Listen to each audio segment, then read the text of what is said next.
नमस्कार सभी को। एल&आर क्लासेस बाड़मेर में आप सभी का स्वागत है। आज हम एक विशेष मुद्दे पर बात करने वाले हैं। आरपीएससी ने हाल ही में स्कूल व्याख्याता की जो वैकेंसी निकाली है उसमें हिंदी सब्जेक्ट से तैयारी करने वालों के लिए ये हमारा एल&आर क्लासेस एक ऑनलाइन टेस्ट सीरीज आयोजित कर रहा है, जिसमें साप्ताहिक टेस्ट श्रृंखला रखी गई है। यानी सप्ताह में एक दिन आपके टेस्ट होगा जिसमें 50 सवाल होंगे, वो तो रहेंगे 12 टेस्ट, और दो ऐसे टेस्ट होंगे 6 टेस्ट होने के बाद दो ऐसे टेस्ट रहेंगे जिनमें 75-75 सवाल रहेंगे और सिलेबस वही रहेगा जो 6 टेस्ट में था। और उसके बाद 6 टेस्ट 50 सवाल के हो जाएंगे और फिर से 75 सवाल का एक रिवीजन टेस्ट होगा जिसमें सिलेबस सेकंड कड़ी का रहेगा। और आखिर में 2 बड़े टेस्ट लिए जाएंगे जो हूबहू आरपीएससी पैटर्न पर आधारित रहेंगे। ये हमारे पेपर सेट करने का तरीका है और इसमें इस प्रकार के प्रश्नों को डालने का प्रयास किया गया है जो प्रश्न अक्सर आरपीएससी जिस प्रकार से पूछा करती है उसी पैटर्न से प्रश्नोत्तरी रखी जा रही है। अभी हम बात करते हैं एक ऐसे पहले साप्ताहिक टेस्ट पर, उसके प्रश्नोत्तरों पर जो हमने तैयार किया है। हिंदी व्याख्याता द्वितीय प्रश्न पत्र, क्योंकि जो प्रथम प्रश्न पत्र है वो जीके का रहता है जिसमें सारे साइंस वगैरह सब्जेक्ट रहते हैं, और जो सेकंड पेपर है वो सब्जेक्ट का है और सब्जेक्ट हमारी हिंदी है।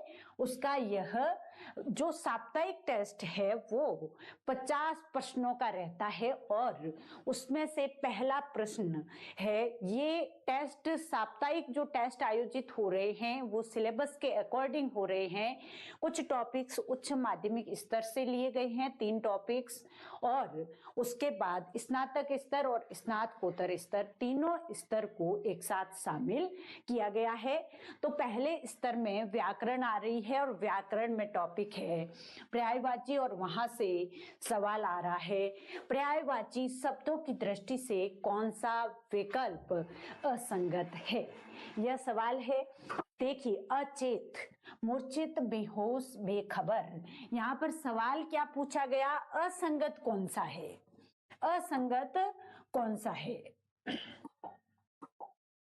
सॉरी, असंगत पूछा है।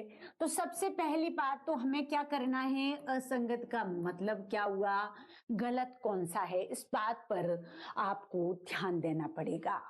सबसे बड़ी बात कि सवाल क्या पूछा जा रहा है। सवाल पूछा जा रहा है कि पर्यायवाची की दृष्टि से कौन सा युग्म असंगत है, यानी गलत कौन सा है। तो देखिए, अचेत के क्या है, मूर्छित, बेहोश, बेखबर। अचेत को ही कहते हैं, मूर्छित भी कहते हैं, बेहोश भी कहते हैं और बेखबर भी कहते हैं।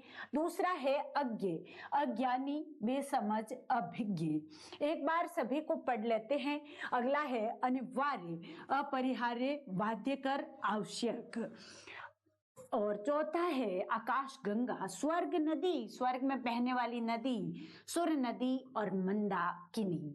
तो देखिए, चारों में अचेत वाला सबसे पहले कट हो गया। फिर देखिए अनिवार्य, अनिवार्य के अपरिहार्य होता है और बाध्यकर, यानी अनिवार्य रूप से करना ही पड़ेगा तो बाध्यकर भी होगा और आवश्यक भी होगा। अब अगला है आकाश गंगा, आकाश गंगा, स्वर्ग नदी। आकाश गंगा आकाश में है और इसलिए इसको स्वर्ग नदी भी अक्सर कह दिया जाता है, सुर नदी भी कह दिया जाता है, और वास्तविक इसका नाम मंदाकिनी भी है। तो आकाश गंगा के स्वर्ग नदी, सुर नदी, मंदाकिनी ये पर्यायवाची अपने माने गए हैं।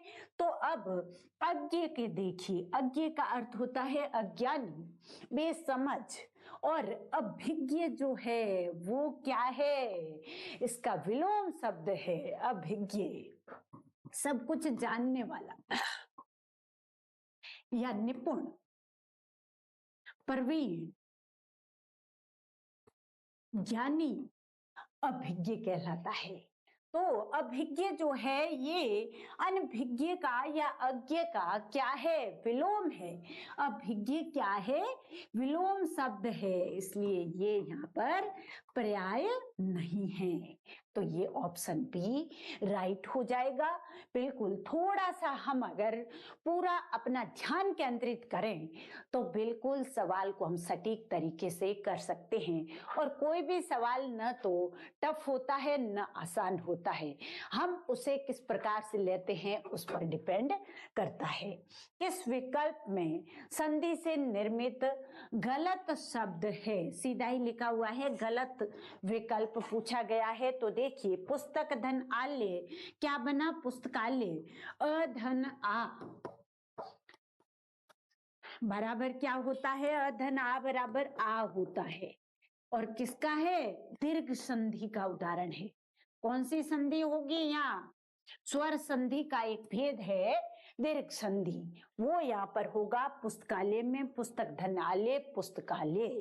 दूसरा है तत् धन रूप, क्या बना, तद्रूप। तत् धन रूप, तद्रूप, और त के बाद र आ रहा है, इस वजह से ये त किस में बदल रहा है, अपने आगे आने वाले द में तीसरा जो उसके वर्ग का वर्ण है त, उसमें बदल जाता है। और संधि कौन सी है, सीधी बात, स्वरों का मेल नहीं हो रहा है, व्यंजनों में विकार उत्पन्न हो रहा है, तो संधि व्यंजन होगी। कौन सी संधि है, व्यंजन संधि है। और किम धन वा, किंवा बन गया, बहुत महत्वपूर्ण बात है। किम धन वा बराबर किंवा बना, कैसे बना, ये भी यहाँ म आ रहा है और वो हलंत है, सीधी बात है। सबसे पहला तो काम कीजिए, यह तय कर लीजिए कि ये क्या है, व्यंजन संधि है। अब दूसरी बात, ये म था और यहाँ पर ये अनुस्वार के रूप में क्यों आया है, इसको अगर हम स्पष्ट करें तो क्या होगा, माँ जो है उसके बाद कोई भी अंतस्थ आए, माँ के बाद क्या आए, व्यंजन संधि का एक नियम है कि माँ के बाद, माँ के तुरंत बाद कोई अंतस्थ आए। अंतस्थ कौन कौन से होते हैं, यह रलव, इनमें से कोई आ जाए तो म किस में बदल जाता है, अनुस्वार में बदल जाता है। किस में बदल जाता है, अनुस्वार में। इसी बात को हमें ध्यान में रखना है। और किंवा यहाँ पर बिल्कुल सही शब्द है जो व्यंजन संधि का उदाहरण है। अब देखिए, तीन बिल्कुल सही हो चुके हैं, बिल्कुल हम साबित कर चुके हैं कि इन तीनों में कोई गलती नहीं है।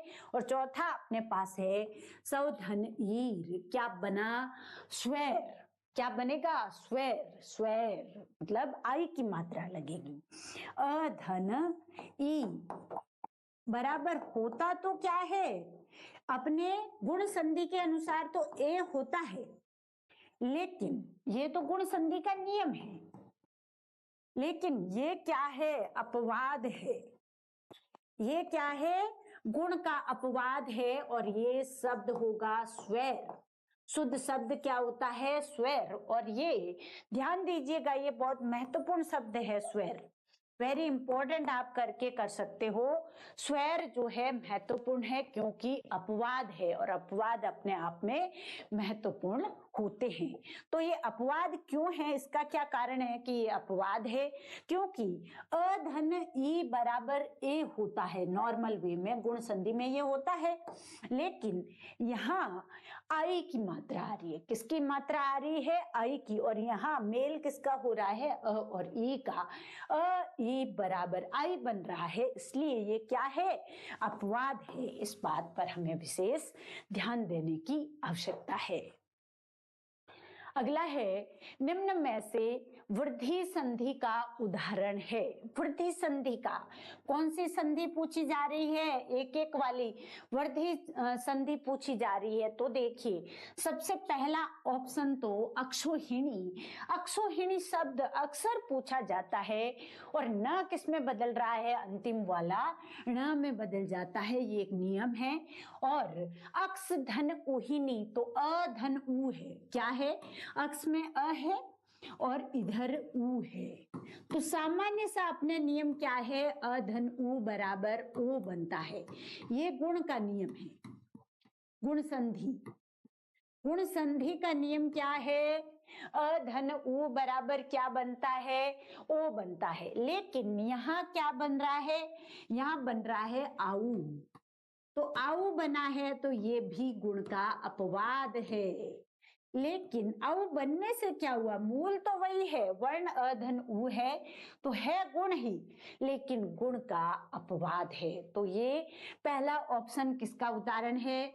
गुण का उदाहरण है, गुण का अपवाद है। अब है दूसरा, जल धन ओक। जल धन ओक, जल ये अ है, और यहां पर देखिए ओ है, और अ और ओ बराबर आऊ। किसका नियम है? अ धन ओ बराबर आऊ वृद्धि संधि में होता है। किसमें होता है? वृद्धि संधि में। तो वृद्धि संधि में होता है, तो अपना सवाल क्या था? वृद्धि संधि का उदाहरण कौन सा है? तो यहाँ अपना जवाब क्लियर हो चुका है कि अ धन ओ, ये अ है, ये ओ है, दोनों मिलकर आऊ की मात्रा बना रहे हैं। तो वृद्धि का सीधा सटीक ये उदाहरण है। अब अगला है गंगा धन ऊर्मी। तो आ है, आ धन उ, आ धन उ बराबर क्या बना? ओ बनता है, और गुण का उदाहरण, किसका उदाहरण? गुण का। ये हो गया गुण का।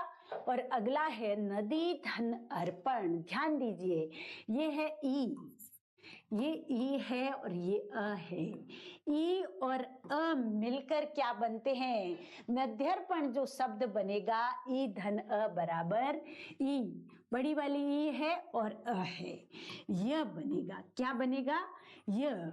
इसमें देखिए नद्यर्पण शब्द कैसे होगा? ध्य, ध्य में यह की ई ध्वनि आ रही है, द और यह मिलकर ध्य बने हैं। तो देखिए ये नद्यर्पण कैसे बना? ये ई की मात्रा और अ की मात्रा, ई यहाँ से गायब हो गई, ई अ के साथ मिलकर के इसने नए वर्ण का निर्माण कर लिया। वो वर्ण क्या आया? वो व्यंजन वर्ण आया य। ई और अ मिलकर क्या बन गए? यह बन गए। इसलिए द के ऊपर से मात्रा हट गई, द अकेला हो गया। द क्या हो गया? अकेला हो गया। और इधर क्या है?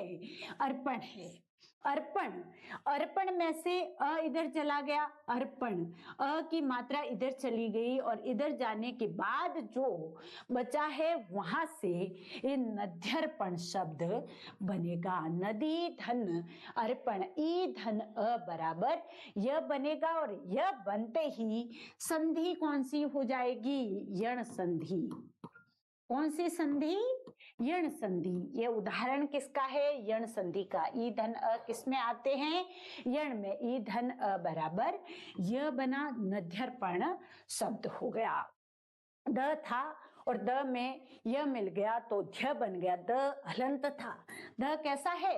हलंत है, और इसके साथ यह है पूरा, यह इधर पूरा, यहाँ से अ वाली मात्रा मिल जाएगी, और यह नद्यर्पण, तो ये द है वो आधा हो जाएगा। इसीलिए हमेशा यण संधि जो है उसमें आधे वर्ण आते हैं। जब मेल हो जाता है ना, जब नए शब्द का निर्माण होता है, तब पहला वाला शब्द हमेशा आधा रहता है, क्योंकि इसके ऊपर वाली मात्रा कौन ले चुका है? यह का निर्माण हुआ, तब वो मात्रा जा चुकी होती है। चलिए अगला है अभिषेक। अभिषेक शब्द का संधि विच्छेद होगा। अभिषेक किस प्रकार की संधि है?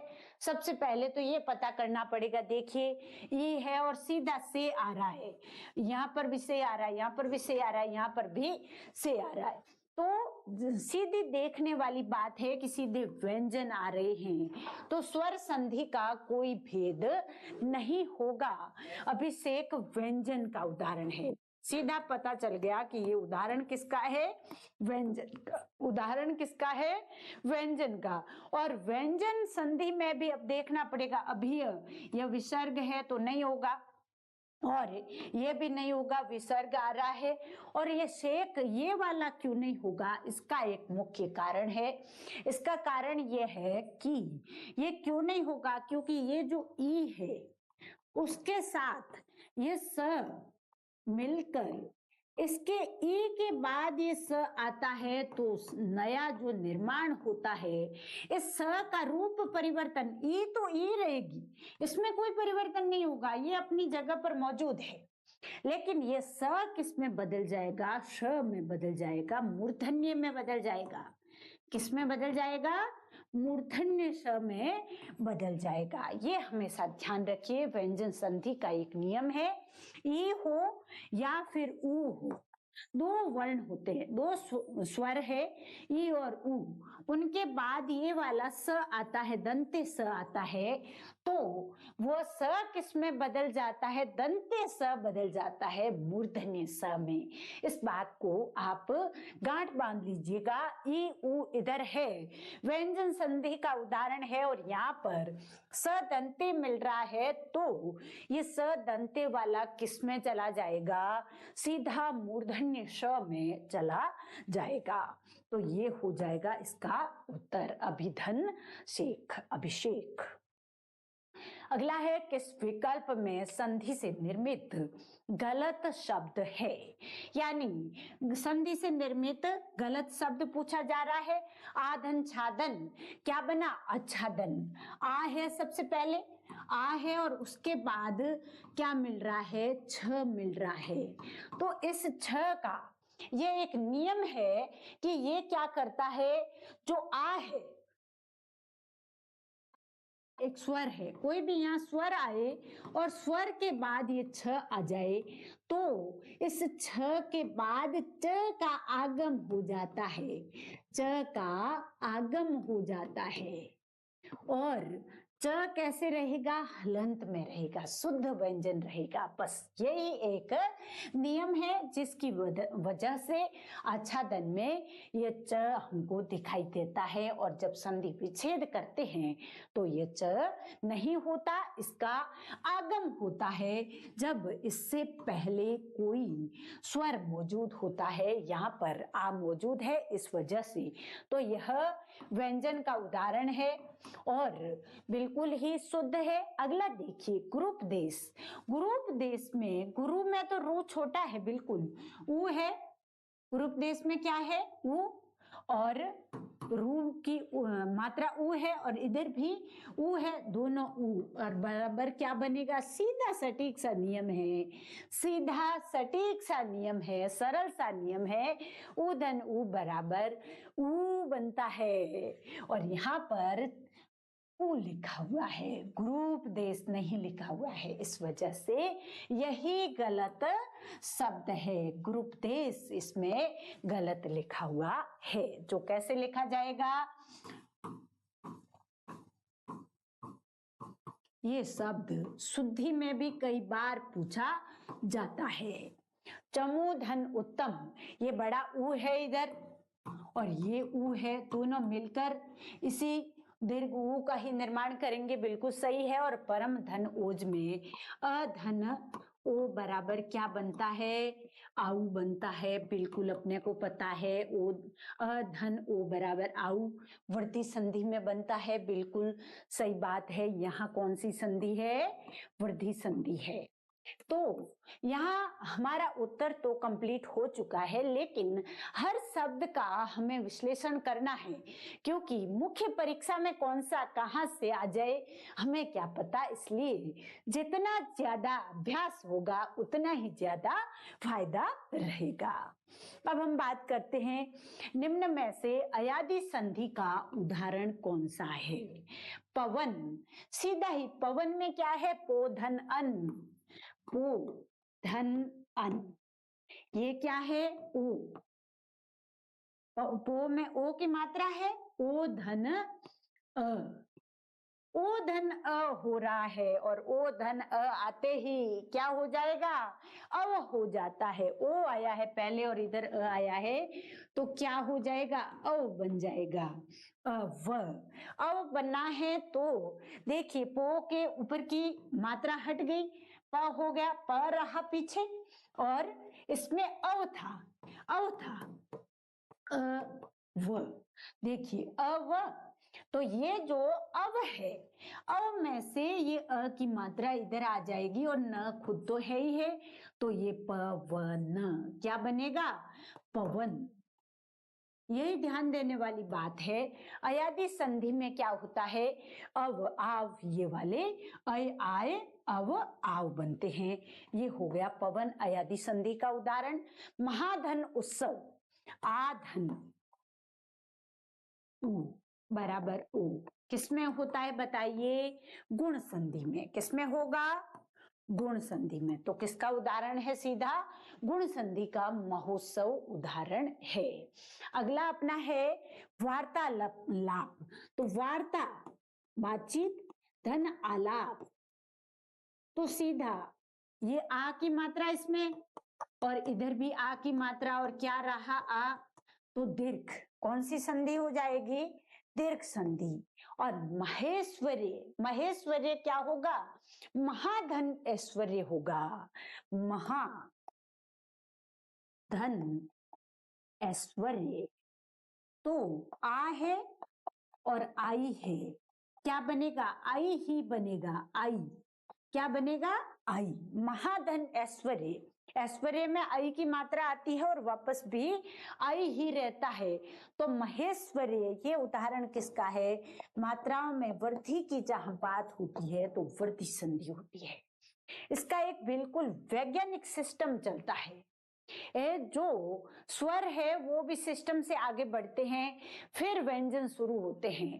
पहले अ आ से पूरे जितने भी जोड़ तोड़ हो सकते हैं अ आ ई सबसे होकर के, और बाद में ये ई वगैरह पहले अ आ के साथ जुड़ के और फिर अगली जैसे जैसे कड़ियां बढ़ती है वैसे वैसे स्वर भी बढ़ते हैं।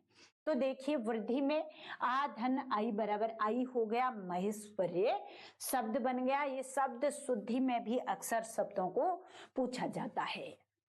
ये हमारे ऐप है जिसमें जो एल&आर ऐप है, एल&आर क्लासेस बीएमआर है, उसमें सहायक आचार्य का और स्कूल व्याख्याता का और सेकंड ग्रेड की तैयारी का पूरा सिलेबस है, जो कि आप पीपीटी भी उसमें पीडीएफ मोड में देख सकते हो और उसके साथ साथ नोट्स अच्छे से बना सकते हो और वीडियोस को ढंग से देख करके उसमें पूरा विश्लेषण करके पढ़ाया गया है। और साथ ही साथ अनेक प्रकार की प्रश्नोत्तरी भी समय समय पर दी जाती है, जिससे कि ये हर वक्त आपके माहौल परीक्षा वाला बना रहे कि परीक्षा में सवाल किस प्रकार से आने वाला है। तो एल&आर क्लासेस पर कॉलेज प्रोफेसर, स्कूल व्याख्याता और उसके साथ ही साथ सेकंड ग्रेड, इन सभी के कोर्स अवेलेबल है। आप जुड़ना चाहें तो जरूर जुड़ें। और जो पीछे परीक्षाएं हुई है उनमें जो सवालों की संख्या है वो 90 एबो रही है, जिसका हूबहू विश्लेषण भी हमने बनाया था और भी आगे बनाते रहेंगे जैसे जैसे पेपर होते रहेंगे। बड़ा अच्छा लग रहा है कि जो मैं मेरे हाथ से करवा रही हूँ उसमें से, और जहां मुझे लगता है कि यह महत्वपूर्ण है वहां से सवाल का आना मुझे और ज्यादा आनंदित कर देता है।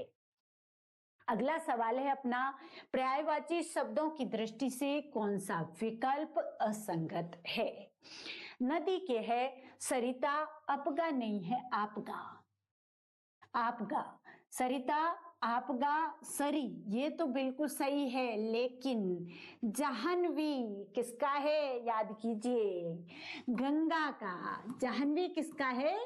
गंगा का पर्याय है। जाह्नवी गंगा का पर्याय है। तो ये पहला ही विकल्प क्या है? असंगत है। बाकी सब सही है। नमकीन के सलोना चटपटा, लावणिक लवणमय, पर्वत पहाड़ भूधर, धराधर भूभृत, सेवक के है चाकर, टहलुआ, नौकर और भृत्य। पुराने समय में भृत्य कहा जाता था। और अगला सवाल बिल्कुल आसान सवाल, पोखर, पुष्कर एवं ताल किसके पर्याय है? बिल्कुल आसान, तालाब के पर्याय है पोखर, पुष्कर और ताल किसके पर्याय है? तालाब के। पुष्कर किसका पर्याय है? तालाब का पर्याय है, सरोवर का पर्याय है। प्राचीन के विलोम में संगत है, यानी प्राचीन का कौन सा विलोम है निम्न में से जो शब्द दिए हुए हैं। सवाल क्या पूछा गया है, प्राचीन के विलोम में संगत है, तो प्राक्तन तो क्या है, पर्यायवाची है, और पुरातन भी पर्याय है, प्राकालीन भी क्या है, पर्याय है, और जो अर्वाचीन है वो क्या है, विलोम है। प्राचीन पुराना, अर्वाचीन मतलब नया।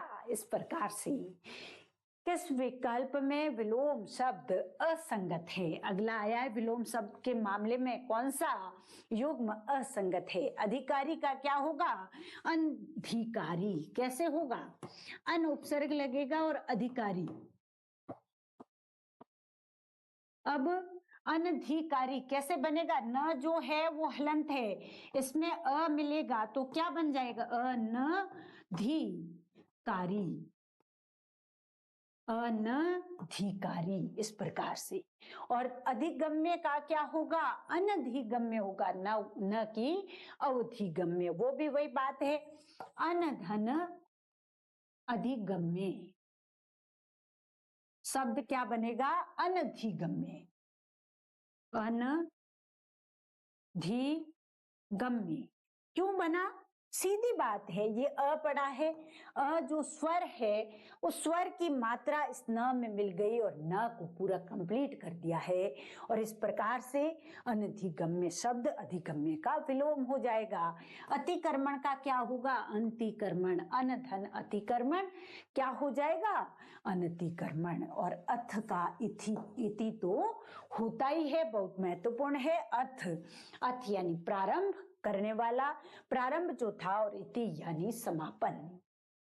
अगला है, किस विकल्प में विलोम शब्द असंगत है। क्या पूछा गया है, विलोम शब्द असंगत है।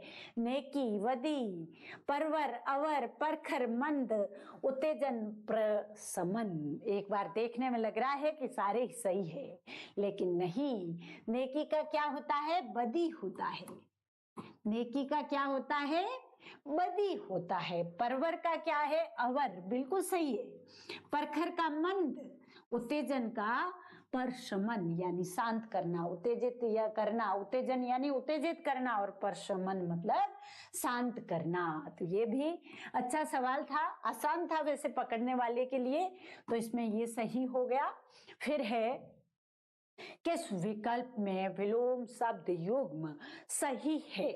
विलोम शब्द युग्म सही कौन सा है, देखिए, काज का सकाज, काज का सकाज नहीं, विलोम शब्द क्या होता है, अकाज होता है। काज का अकाज होता है। कर्म का क्या होता है, अकर्म होता है। और कपूत का क्या होता है, सपूत होता है। उधर कपूत लिखा है तो सामने विलोम क्या होगा, सपूत होगा। कुपुत्र तो इसका पर्याय मान सकते हैं, इसका तत्सम रूप है। ये कपूत क्या है, तद्भव है, और कुपुत्र क्या है, तत्सम है। उपकार का क्या होगा, अपकार होगा। तो एक ही तो सही मिला अपने को, वो है उपकार का अपकार, बाकी काज का अकाज, कर्म का अकर्म, कपूत का सपूत। बिल्कुल आसान सवाल। अगला है, विवाद का विलोम शब्द है। सीधी बात है, निर्विवाद। विवाद का विलोम क्या होगा, निर्विवाद। उद्धत शब्द का विलोम नहीं है। उद्धत यानी बहुत अधिक उग्र स्वभाव का, तो उद्धत रहता है जो, हर वक्त उद्धत। और फिर है सौम्य, सौम्य विनम्र को कहते हैं, विनीत भी सौम्य को ही कहते हैं, तो ये विलोम हो गए इसके। और अनधन उद्धत, अनधन उद्धत, तो ये भी इसका क्या हुआ, विलोम हो गया। न में ऊ की मात्रा चली जाएगी, तो इस प्रकार से ये विलोम हो गया, और स्थूल इसका कोई विलोम नहीं है। तो ये हो गया इसमें।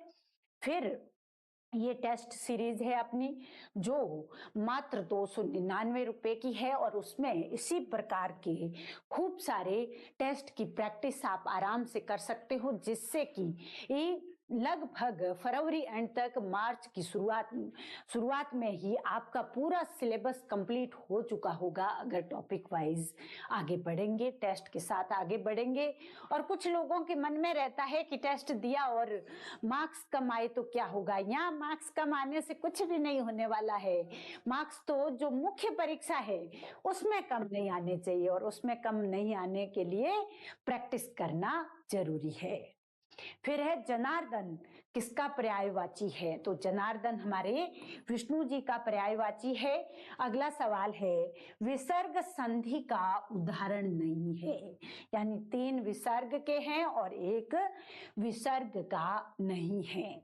तो देखिए इसका कैसे करेंगे। अगर बिल्कुल आपको सही करना है तो सीधा सा तरीका है कि इसका आप विच्छेद कीजिए। निह धन रस क्या बनता है?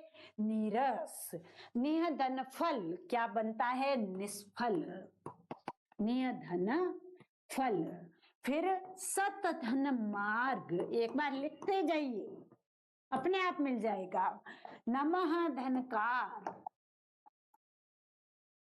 नमस्कार, स का आगम हो रहा है, सदंते का आगम नमस्कार में। तो सीधा यहाँ पर भी विसर्ग, विसर्ग और विसर्ग, और सन्मार्ग जो है वो किसका है? व्यंजन संधि का। त के बाद म आया है और इस वजह से त किसमें बदल गया है? अपने अंतिम वर्ण अर्थात पंचमा अक्षर न में बदल चुका है। ये है व्यंजन संधि का उदाहरण। तो सीधा सा इसमें सी ऑप्शन उत्तर हो जाएगा। ये व्यंजन संधि का उदाहरण है। किसका उदाहरण है? व्यंजन का।